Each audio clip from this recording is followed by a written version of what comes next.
There is a feeling you have had that your language has no adequate name for. Not grief exactly. Grief has an object, a specific loss that explains itself. Not depression. Depression is a clinical condition with diagnostic criteria. Not resentment, though resentment may be part of it. Something older and more layered. The accumulated weight of things that were taken or never given, or given and then broken. The sorrow that has been sitting so long that it has become part of the architecture of the self rather than a visitor passing through. The specific, quiet, entirely unspectacular heaviness of the person who has carried too much for too long and has not been able to put it down and does not know anymore whether putting it down is possible. Korean has a word for this: han. It is one of the most discussed and most argued over concepts in Korean philosophy and aesthetics, untranslatable not because Korean is obscure, but because the experience it names is one that most other cultures have tried very hard to not name. To name the accumulated sorrow is to acknowledge that the accumulation is real, that it is not a personal failure or a clinical condition or a temporary phase, that it is part of what it is to be human in a world that regularly delivers more than human beings were built to carry. Han says, you are not wrong to feel this. The feeling has a name. The name has a philosophy. And the philosophy, developed across centuries of Korean history and aesthetics, says something about this weight that you may not have heard before. The sorrow can become the source. There is a specific problem with the way the modern world relates to sustained sorrow. It does not tolerate it. The therapeutic framework says, process it and move through it. The self-improvement framework says, feel it on your own time and show up functional. The spiritual framework says, release attachment to the outcome and find peace. All of these are genuine and often useful responses, and none of them has much patience for the sorrow that does not resolve, that is not a temporary phase, but a permanent feature, that is not something to be processed and released, but something that has become woven into who you are. Han does not ask the sorrow to leave. It asks something different and more demanding, that the sorrow be inhabited fully, understood in its full depth and its full legitimacy, and that from within the inhabiting, not after it, not on the other side of it, but from within, something be made. The Korean aesthetic tradition built on this understanding produced some of the most arresting music, poetry, and visual art in East Asian history. The Minyo folk songs, whose beauty is inseparable from the grief they carry. The Pansori operatic tradition, which requires its performers to develop their voice not by protecting it from strain, but by pushing it past the breaking point, producing through the crack and the roughness and the strain a sound that perfect technique could never reach. The Pulgi textile tradition, in which scraps of cloth too small to use separately are joined together into something whole. The beauty coming precisely from the evidence of the joining, from the seams that show, rather than hide what the individual pieces could not be alone. These are not art forms that use sorrow as their subject matter. They are art forms whose formal principle is the transformation of sorrow into beauty. And that principle, Han made into something, is available to anyone willing to stop asking the sorrow to leave before it is finished saying what it came to say. Han is as old as Korean civilization and as contested as any concept that carries that much historical and emotional weight. Its etymology is uncertain. Its definitions have been argued about by Korean philosophers, historians, artists, and theologians for centuries. The scholar Kim Yo-gyu described it as a deep feeling of sorrow, regret, and grief mixed with a yearning for resolution. The theologian Hyung-Young Hak connected it to the specific history of the Korean people, centuries of invasion, colonization, partition, and the specific grief of a people who have survived more than a people should be asked to survive, while remaining, stubbornly and at great cost, themselves. Korea was invaded by the Mongols in the 13th century, by Japan repeatedly in the 16th, colonized by Japan from 1910 to 1945, divided by foreign powers at the end of World War II, torn apart by the Korean War from 1950 to 1953, a war that is still technically unresolved, a peninsula still split, families still separated across a border that has become one of the most fortified in the world. This history is in Han. Not as a cause that explains it away, Han is not reducible to historical grievance, but as one of the rivers that feeds it. The Confucian scholar Ryu Song-guk distinguished between the Han that accumulates from personal suffering, the grief of loss, the wound of injustice, the weight of unrealized longing, and the collective Han of a people who have been subjected to forces larger than any individual and who have carried that shared weight across generations. Both are real. Both are part of what the word holds. What is philosophically significant about Han, what distinguishes it from simple sorrow or simple resentment, is the way Korean culture has understood its relationship to creativity and resilience. The Buddhist scholar and cultural critic Kim Chi-ha argued that Han is the source of Minjung art, the art of the ordinary people, produced not from positions of privilege or comfort, but from the experience of those who have been pressed most heavily by history.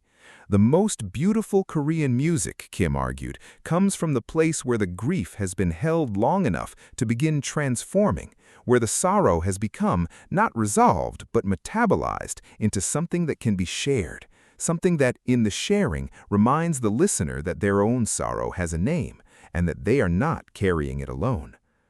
The philosophy in practice, two understandings from the Korean tradition that give Han its particular force. The first is that Han is not only personal. This is the claim that most distinguishes the Korean philosophical approach from the Western psychological one. In the Western framework, sorrow is primarily individual. It arises from individual experience and is processed by individual therapeutic work. Han, in the Korean understanding, is always simultaneously personal and communal. The grief you carry is partly yours, arising from your specific losses and your specific wounds, and it is partly inherited, the accumulated weight of what the people who preceded you carried and could not fully put down. This is not a comforting idea in the simple sense. It means the grief is bigger than you. You did not create it all yourself, but it also means you are not alone in it. The sorrow you have been carrying in private, wondering whether something is wrong with you for carrying it, is part of a much larger fabric of human experience, one that has been named, shared, sung, and woven into textiles and operatic performances across centuries of Korean life. To know this is not to resolve the sorrow, it is to find it has company. And finding company in the deepest grief is not a small thing, it is often the thing. The second understanding is the concept of Han Pulgi, the releasing or dissolving of Han, not through suppression or bypassing or therapeutic processing in the Western sense, through the creative act, through the making of something that carries the sorrow outward, into music, into art, into the ceremony, into the communal gathering in which the shared grief is named and held together. The Pansori performer who has cracked their voice through years of training is not demonstrating damage. They are demonstrating that the voice has been broken open, and that what comes through the crack is something that the unbroken voice could not produce. The beauty that is inseparable from the breaking. Han Pulgi is not the elimination of Han, it is the transformation of it, the alchemical process by which the accumulated weight becomes the raw material for something that can be given to others. The grief shared is not halved, it becomes something else entirely. The evidence that the person who has carried this much is still here, still making, still present enough to offer what they have been broken into. Now the bridge. Because Han is specifically Korean, rooted in Korean history, Korean aesthetics, Korean philosophical traditions, and most people watching this video are not Korean, but here is what translates. You have accumulated weight. Not all of it chosen, not all of it your fault. Some of it arrived through loss, some through injustice, some through the slow accumulation of smaller griefs that the culture told you were too minor to warrant the weight they nonetheless produced. Some inherited, carried forward from the people who raised you, who carried it forward from the people who raised them, in an unbroken chain of unprocessed sorrow that is more common than anyone who has not examined it will admit. Han does not ask you to pretend this weight is not there. It does not ask you to process it into resolution. It asks the harder and more respectful thing, to acknowledge that the weight is real, that it has a right to exist, that the sorrow is not a pathology or a personal failure. And then, from inside the acknowledging, not after it, to ask what can be made from this. Not despite the sorrow, from it, through it, using the specific, particular, hard-won material that a life that has been pressed this heavily has produced. The voice that carries cracks and roughness as well as clarity, the art that is honest enough to show the seams, the wisdom that only comes to the person who has carried this long. Here is what Han asks of you practically, today. First, name the accumulated weight honestly. Not in the managed, summarized form that the culture accepts, the full inventory, the grief that has sitting long enough to feel structural, the injustice that was real and was not acknowledged, the longing that was not fulfilled, and the specific quality of carrying that longing. The inherited weight, the sorrow that arrived before you and that you have been carrying forward without quite knowing why. Name it not to wallow in it, but to end the work of pretending it is not there. The energy spent managing the appearance of not carrying what you are carrying is enormous. The naming, honest, private, without the performance of having already processed it, returns that energy. The sorrow does not go away when it is named, but it stops costing the additional toll of the denial. Second, find the tradition that holds this. One of the most practically useful aspects of Han as a concept is the way it demonstrates that sorrow held by a cultural tradition is less isolating than sorrow held alone.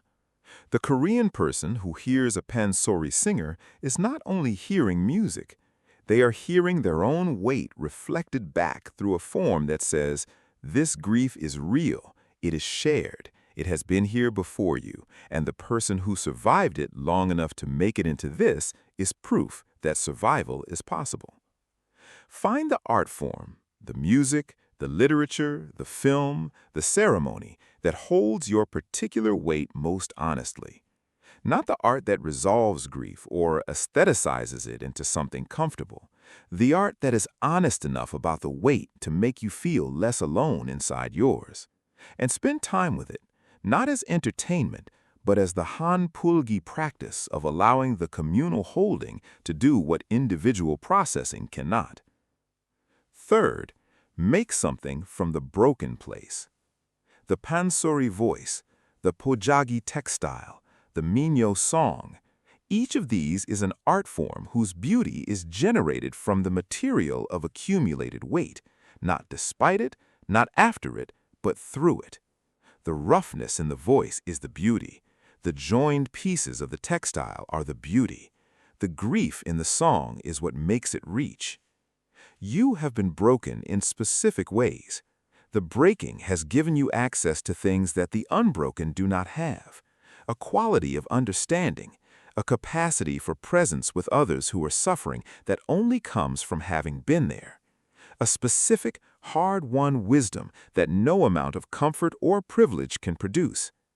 Find one small creative act today that uses this material honestly. Not the polished, managed version, the thing that carries the roughness, the letter that admits the weight, the conversation that does not perform resolution, the piece of writing that shows the seams.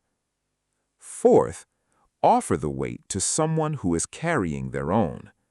Han Pulgi is ultimately a communal act. The transformation of Han does not happen in private. It happens in the sharing, in the moment when what you have been carrying becomes something that another person recognizes, and in the recognition feels less alone. The Pansori performance is not for the performer. The Pojagi is made for use. The Minyo is sung so that others can hear that their grief has a sound. Find one person who is carrying weight that resembles yours, not to advise them or process them or help them resolve it, to say, in whatever form is available, I know something about this. You are not carrying it alone. What I have made from this weight, the understanding, the presence, the small wisdom, I offer to you. This is Han Pulgi in its most immediate form, the weight that has been transformed into something that can be given, the sorrow that has become, through the long inhabiting, a form of company for someone else's long inhabiting. I want to close with the sound. The Pansori singer stands on a stage with a drummer. There are no other instruments. The vocalist sings, for hours sometimes, a single dramatic narrative. The voice that does this must be developed through a process called sori gongbu, the practice of voice. And the practice requires that the singer push past every comfortable limit of the voice, past the place where the voice is protected and smooth, into the crack, the roughness, the strain, the breaking point, and then past that. What comes out the other side is called the haesori, the broken voice.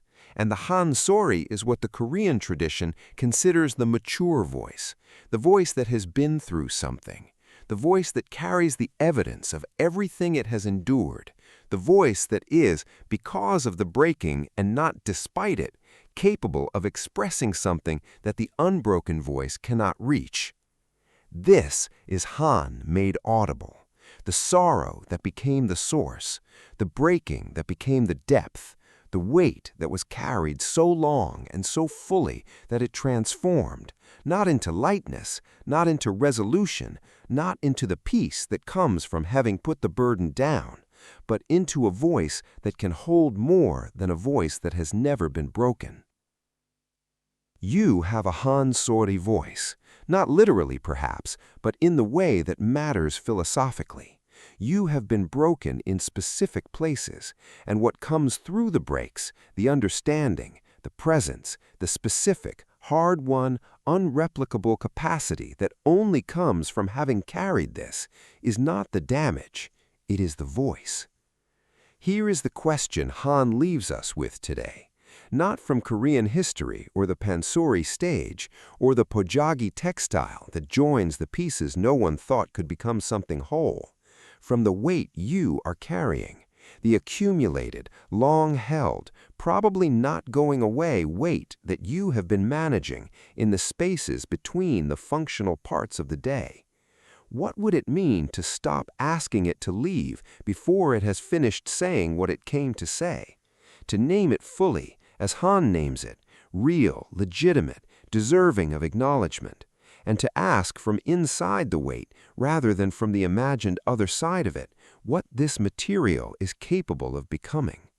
The sorrow is real, it has a name, and it has been, across centuries of Korean art and philosophy and ceremony, the source of some of the most honest and most beautiful things that human beings have ever made. Leave that in the comments, because naming what you are carrying and asking what it is capable of becoming is the beginning of Han Pulgi, the transformation that does not ask the weight to disappear, only to become something that can be given. I'll see you in the next one.